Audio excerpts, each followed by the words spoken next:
Well, good Saturday morning, friends. Mark Holmes here with my buddy Cowboy Joe Boo, as well as Joe Bear in the house. And as always, I want to thank you all for watching, commenting, subscribing, and being part of the Joe Boo Sports Report. Without you guys, as well as you ladies, you know that this literally does not work.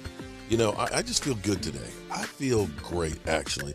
I know it's crazy being a Cowboy fan. The Super Bowl is tomorrow, and the Cowboys aren't in it, and that sucks. I know it sucks. I hate that we're not in it, but, you know, it is what it is. But you know what? I got my health. I got my wonderful wife. Valentine's Day is Monday. I'm gonna get finished with this. I'm going to go get David Wiley. We're going to get some pork for some pork kebabs and things. I'm going to see my friends, DMV, E2 Blue, and, you know, we're going to have a nice time. You know, we're going to end this season of disappointment in style, have fun with friends. And I'm happy about that. You know, I really am. And this is the beginning of getting things together. I say, call it doing the autopsy of the season, where we're trying to figure out what went wrong and what we can do differently to get a different result. Because ultimately, that's what we got to do. You know, everybody is so mad. Everybody is so mad. You know, they look at Cincinnati and they say, well, they went from 5-11 and, you know, and to the Super Bowl. Well, they were 10-7. They got on a hot streak. They made it up. Boom, they're going to the Super Bowl. You could look at Tampa Bay the year before. Tampa Bay didn't win their division. They got hot, got on a roll, and rolled into the Super Bowl. But you look at Cincinnati and say that it was a 3-year process. The coach was there for 3 years. Well, we're 2 years in on our process. We were 12-5. We improved from 6-10 to 12-5. We took a defense that was awful, and we got better, a lot better. Our offense started out like gangbusters, and for whatever reason, I still look at the injury to Dak's calf. I look at the injury to Tyron Smith. I look at COVID for Amari Cooper. I look at the torn PCL of Zeke Elliott, the torn plantar fasciitis of Tony Pollard. I look at Blake Jarwin, our best blocking tight end, his injury. I look at all of these things and say, it kind of hurts. Kind of hurts. CD Lamb, on what happened to the Cowboys offense, I just feel like we got away from what we originally started the first 7 games. When we popped out 6-1, we were very aggressive, and I felt like in the middle of the season, we slightly got away from it. Well, I agree. Now, maybe some of that was what happened to Dak with the calf. Maybe it was what happened to everybody else. Maybe it was the play calling. We got more conservative. I don't know. But whatever it was that we were doing the first half, we've got to really analyze and say, here's what we did that was successful, and here's what we didn't do from that the second half of the season. The thing about Dak's injury, here's where you look at the numbers. Cowboys started out 5-1. Dak was MVP candidate. In week 6, that touchdown pass in New England, beating the Patriots, which was a big game, is when he strained his calf muscle. We had the bye week, so Dak had that week to rest it, and then he missed a game. The 6 games after, okay, think about this. We were talking about Dak, MVP candidate. Offense was just blowing people away. In fact, the main reason we were the number 1 scoring offense and yardage was because of those first 7 weeks. But in the 6 games after the injury, the Cowboys went 3-3, and he only threw for 1,568 yards with 8 TDs and 6 interceptions and an 82. Clearly, things changed after the injury. And we went 6-5 down the stretch of the season, including the loss to the 49ers. This is Rich Eisen. and I've become actually now I've always liked Rich Eisen, but I've become a bigger fan of his show because it's not like all of the other ones where we've got a narrative and an agenda that we're going to try and play, and it's not about who can shout the loudest. Skip. My Dallas Cowboys. It's not that. He's biased against the Cowboys, but it's still more of a balanced approach to it. There's not a whole lot of yelling and stuff, and it's real conversations. So this was Dak Prescott on the Rich Eisen show, where he tells you that Ben DiNucci is upside down. Ben DiNucci is upside down. But he also doesn't blame the calf. It's real easy to go ahead and put blame and say, oh, well, I just wasn't healthy. I couldn't play well, or I was still recovering from the ankle. He's not making excuses. He's just going to basically tell you, listen, I got to play better. We got to play better. We got to work harder. And that's what you really want to hear. So let's go to the tape. The quarterback of the Dallas Cowboys, Dak Prescott. Good to see you, Dak. You as well. Thank you for having me. Now, I appreciate you being here, and I normally make it all about my guest, but the guy to your right behind you, my guy, T.J. Jefferson, is a diehard Cowboys fan and diehard Sixer fan. So Troy Aikman's already been here. James Harden has been acquired. Now you're here. You should just go. I mean, this is it, look, right? If the good Lord were to call me home today, I'd be like, you know what, Lord, I think I've done it all. And you took me on a good day to call me home. This is it. This is my man right here, man. Dak, I don't want to take over this interview, but as I said it's supposed to be about the guest, but it's always about the host. As a Cowboys fan, I take a lot of heat just because we're the Cowboys. I say we like I'm on the team with you, and it feels good to have you here. And it just justifies all the heat and all the arrows that I throw back, because Cowboys Nation, man, we're in it for life. Yeah, appreciate you, holding it down for us. So I try to do it. I try to do it. Now, you've never met diehard Cowboys fans before in your life. No, first one. Have you ever met anybody who puts a velvet rope in between two golf bags in front of him because anybody who doesn't have as many wins as the Cowboys all time or even this year cannot get past the velvet rope? No, it's like to talk to him. It's like a club. I like that. What do you think? The thing is, so many people want to talk trash, and I'm like, all right, I have to have a system. Right. They got to have credibility. Because I can't fight with everybody, Dak. So, I find out who's your team. Oh, if you have X amount of Super Bowls, there it is. I'll put you in the tier. You're in the club. Here's the screen right here. We're sipping on some Hennessy or something. Tier 1. If you've been in 1 or 2 Super Bowls, you make the club, but you're not in VIP. Tier 4. So if you have 0 wins in the Super Bowl, wait in line. So Bengals fans, they're in the Super Bowl this year, but they must wait in line to talk to him this week.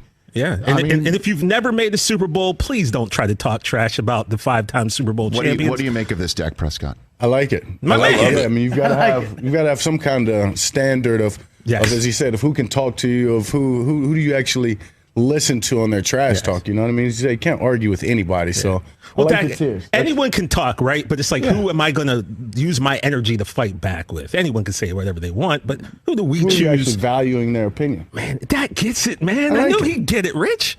I knew he'd get it. I know you know. And Michael Irvin adored this system. Yeah, of course. Honestly, he's thinking, can I get that rope for NFL Network? He's like thinking of taking it with him. But at any rate, that's T.J. Jefferson here on the Rich Eisen Show. Dak Prescott is here. 844-204-RICH, number to dial. We're here on the Rich Eisen Show terrestrial radio network. And joining us here in person is none other than the quarterback of the Dallas Cowboys, courtesy of Sleep Number, Dak Prescott. What's up? Good to see you. What's up? Yeah, great to see you. When'd you get into town? I got in yesterday. Okay. Got in yesterday, dinner with the group, and then here today. Start the day off with a little Nationwide, and now the best part to see you. Okay, very good. I appreciate you saying that. Now, for those on the radio, you're wearing a Dallas hat, but it's upside down. It is upside down. True Brand. It's actually one of my teammates, Ben DiNucci's brand. He took the Dallas, took the D's, flipped them upside down, and he's doing pretty well with it. Okay, I'm just wondering if is there any message that's being sent or anything like that? It's just turning it upside down, or is it just you would have to ask Ben DiNucci. Yeah, Ben. It's like a Kyler Murray situation. Should we read into this? I don't know. You see how everybody No, we shouldn't read into this. We shouldn't read into this. there's enough. Yeah, no. Shut that down, Chris. Yeah, immediately. Just shut it down, sir. Shut it down. How often have you been thinking about the way the season ended, Dak? How often do you think about it? Yeah, I mean, nonstop, honestly, multiple times a day. Really? Yeah, I mean, it was tough. I mean, just expecting to go so much further, to have your season be a lot more than it was, and then just for it to end so sudden, and especially in the way that it did. Yeah, I mean, it's a tough one to swallow. There's certain moments in games and things that I think will stick with players or people for a long time in their career, and I think this game was one of them. No kidding. For your career is what you're thinking. This was a team that was, I mean, we had everything, right? I mean, it was, we thought we were headed in the right direction to do everything that we needed to do to go get a win, and we didn't. And the way, as I said, the way that it ended, it's just one of those that stick to you, those moments that an opportunity that you'll think about for a long time, that did you let it pass? So what in particular do you think of about the ending that you're like, okay, I wish I'd slid sooner or something like that, or how do you play it back in your mind? Yeah, well, I mean, when I say this, I mean, I think I'm more so just saying the whole season, the fact that the season ended more than that last play. But yeah, the last play, I mean, yeah, in retrograde, I can say I should have went down a second earlier, but in my timing and everything, I thought it was right. But you have to prepare for human error in that sense of whether the ball to be moved or whether two guys running at each other, and I'll do that now, obviously. Mm-hmm. So.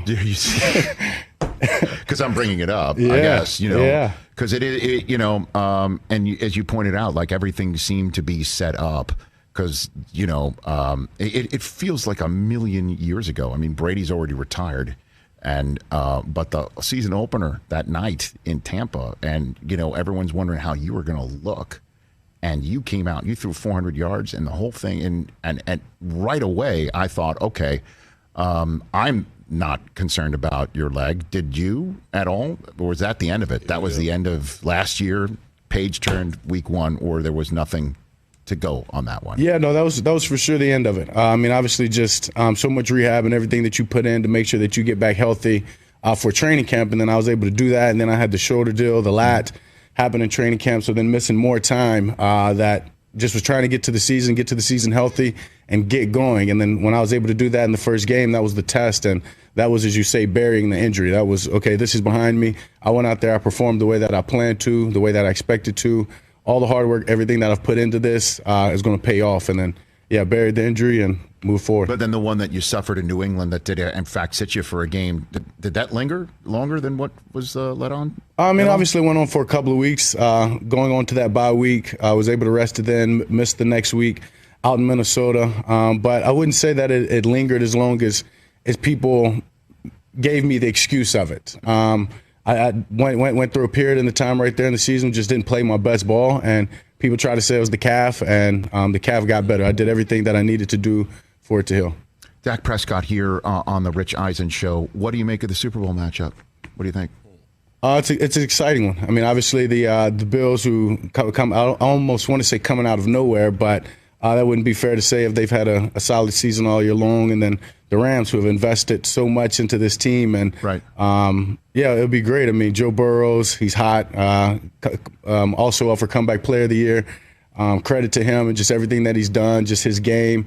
And then a guy like Matt Stafford, who's been through it all and finally getting his opportunity. And I'm excited for the matchup. Well, I remember you came into the league and the manner in which you came into the league and not being expected at all to do what you did and how well you performed in your first year. Seeing Burrow do what he's doing, what is the challenge? Like, what do you think he's been dealing with that he has aced in a way that you were able to show everybody that you could take on that challenge the way you did? Yeah, just the speed of the game. I mean, I think that's everybody when you wonder about a rookie quarterback or a young quarterback coming into the NFL and will he have success, is can he do it at the speed of the game? And Joe's shown that. I mean, just from the way he finished at LSU, just to come in, the rookie year he was having before getting hurt, to now leading his team to the Super Bowl, he plays at the game, he slows the game down to his pace. And I think that's what you have to do as a quarterback, is make people play to your level. And he's been doing that, and he's been on fire. He's been pretty impressive to watch. Right. So you've played in this building. You beat the Chargers in this building. Walking into SoFi, as a fan, it's like looking into VR goggles. I mean, what is it like for these guys to be playing in this building? It's a great stadium. It's my second favorite place, only behind AT&T, and I just think I think it's beautiful. I love the wraparound scoreboard or whatever you say. I like the fact that it's open, but it's got the top on it. That is cool. Yeah, it's great. I want to see it. Is that why you're saying that because it was kind of a home game for you too out here? You saying that as well? A little bit. I mean, not many places that the Cowboys don't go that you can't somewhat say it's a home game. I mean, the number of Cowboy fans that were in the building that day, it was off the charts. Yeah, it was fun. It is like that. Is there an issue with playing at home? It seems like you guys play crisper on the road. Is there something to that at all? You're looking at me like I'm crazy. Yeah, a little bit. Okay. Thinking it's all right. Yeah, no. No, I mean, like it does seem like when you guys are on the road that it's a much crisper game. That I don't know if it's the building or anything like that or nothing. Yeah, no, nothing. I can't give you any correlations. Well, I'm sure because you're getting a great night's sleep on your sleep number bed at home. I'm sure. It's exactly.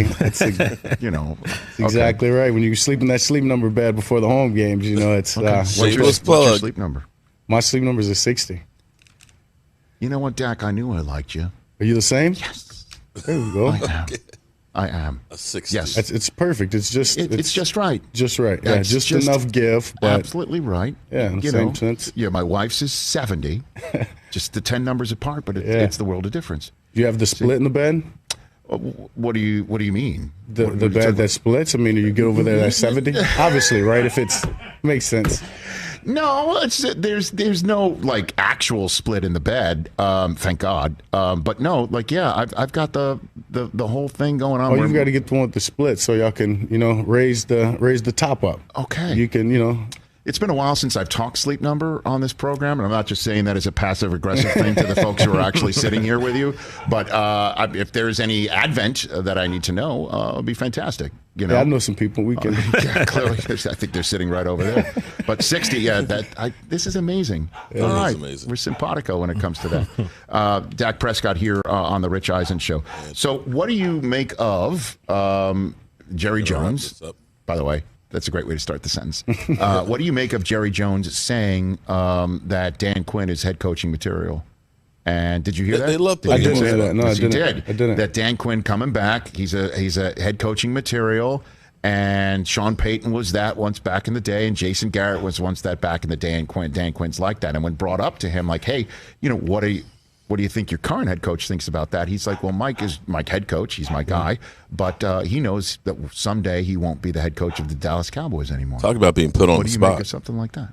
Yeah, I mean, I think that's obvious. I mean, obviously, Coach won't be coaching us for forever, but Coach McCarthy has done a great job just with the culture of this team. So, what has he done? Like, what's been different on that front? Yeah, I mean, just the culture, just our messaging, just the way, just our brotherhood in our locker room.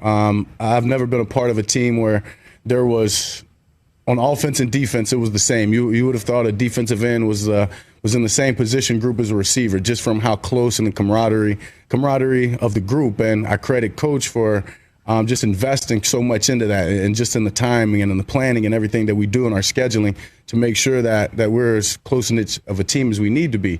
And in the same sense, the coaches are that as well. So I say that as Coach McCarthy knows exactly the kind of coach Dan Quinn is. We all do as players, and even us on offense, we know his impact. We know how great of a leader he is.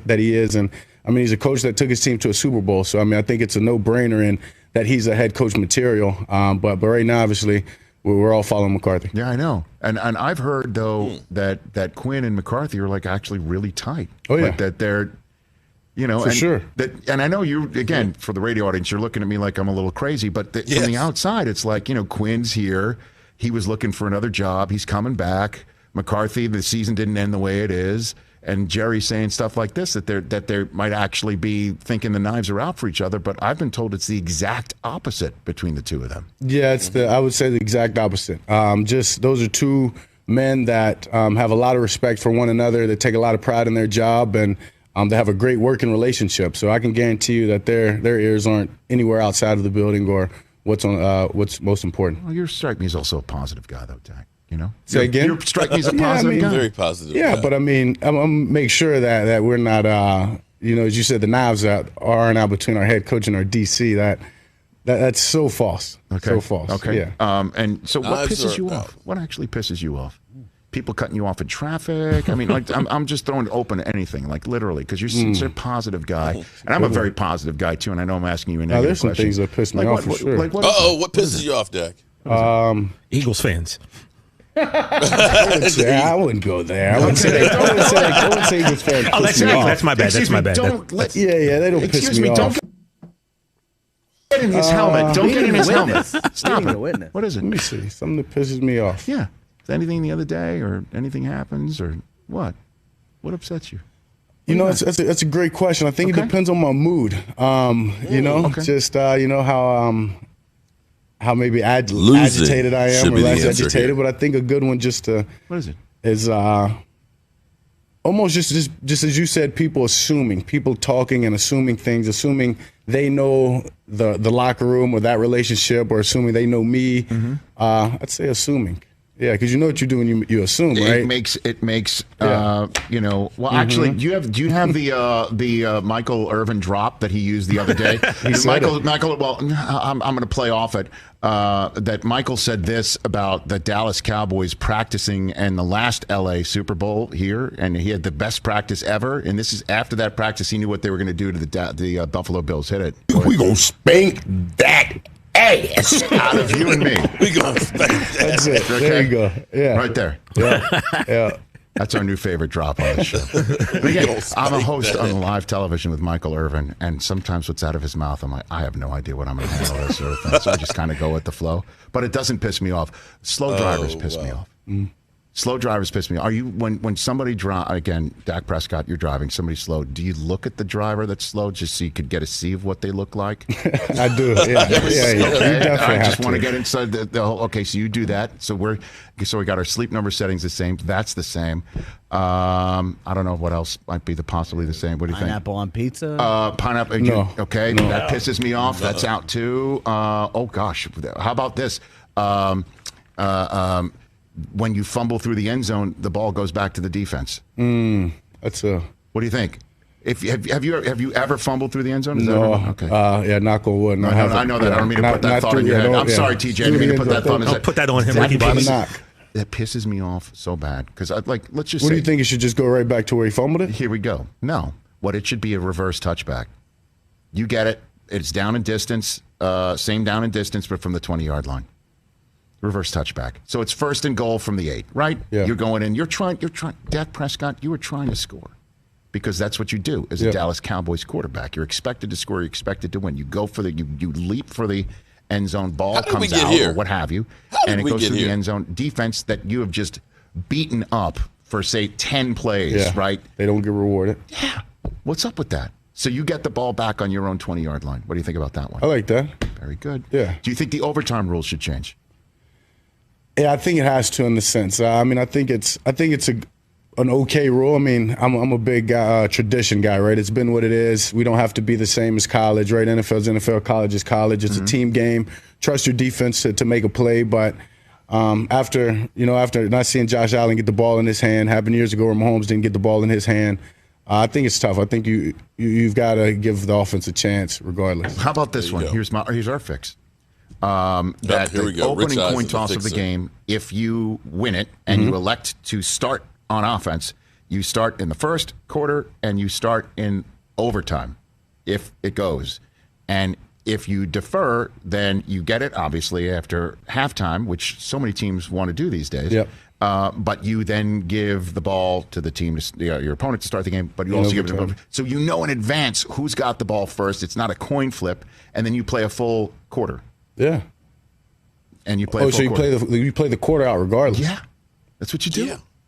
I like that. That's not bad. That means you're going to get the ball. Because if you say to somebody, hey, you're going to get to touch it second, right? You're not going to want to start overtime with the ball yourself, right? You're going to want to know if you've got to go score a touchdown. See what I'm saying? If the quarter's not over, I mean, I can get 2 possessions regardless, right? Now that's a strategy. Yeah. That's what I'm saying. Let's go. We fixed it. Yeah. Something to talk about. If you go run tell that. You've got power in the league. So Sleep Number, tell me more about what you're doing with them. Yeah, I mean, okay, we're gonna end it right there on this. You can go through and see the whole thing. Like I said, I love Rich Eisen. It's crazy how Rich was looking for the gotcha moment to see if he can get, that soundbite, that clip of Dan Quinn versus Mike McCarthy and stuff. But Dak, he ought to go into politics after he's done, because he knows how to play that thing perfectly and had a great answer on it. I love the Ben DiNucci upside down Dallas, which seems to be about right, because we seem to be right upside down. So that's all we got this morning right here, but we'll be definitely talking more about the Dallas Cowboys today. But I got to go over and get David so we can get that meat marinating for the Super Bowl. Hope you guys tune in tomorrow. We will be giving away one of our big new cutting boards that I'm making tomorrow, as well as the Tom Landry, Roger Staubach print that I made as well. But you know how we roll, y'all. It's time to get up out of here. As always, I want to thank you all for watching, commenting, subscribing, and being part of the Joe Boo Sports Report.